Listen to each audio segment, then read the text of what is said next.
nàng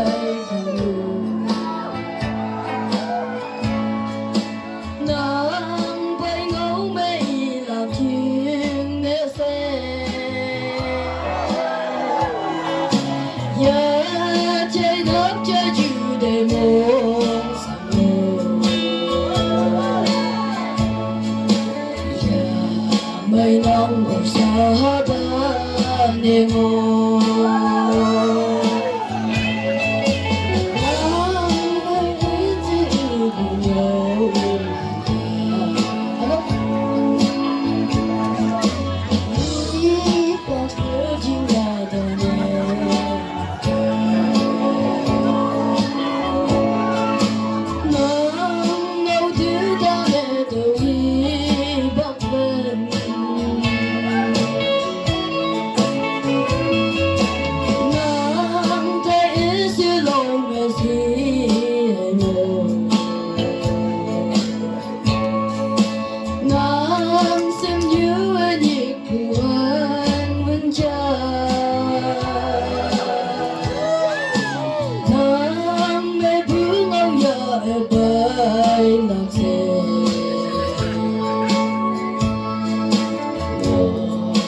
mẹ tàu xe lắm mẹ buông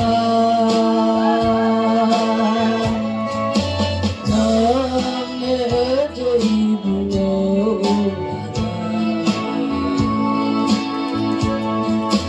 đi bao cái chính là ta nhé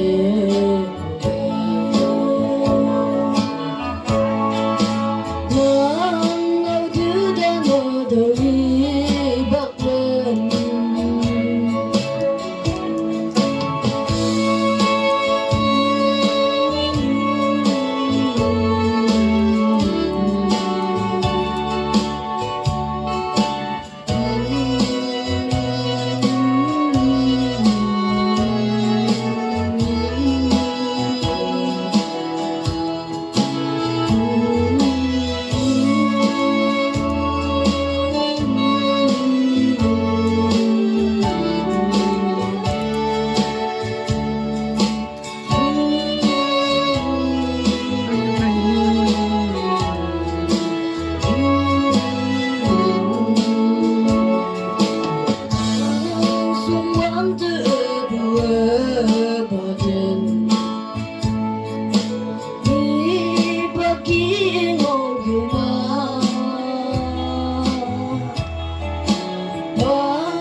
muôn trong mẹ xa đời ngô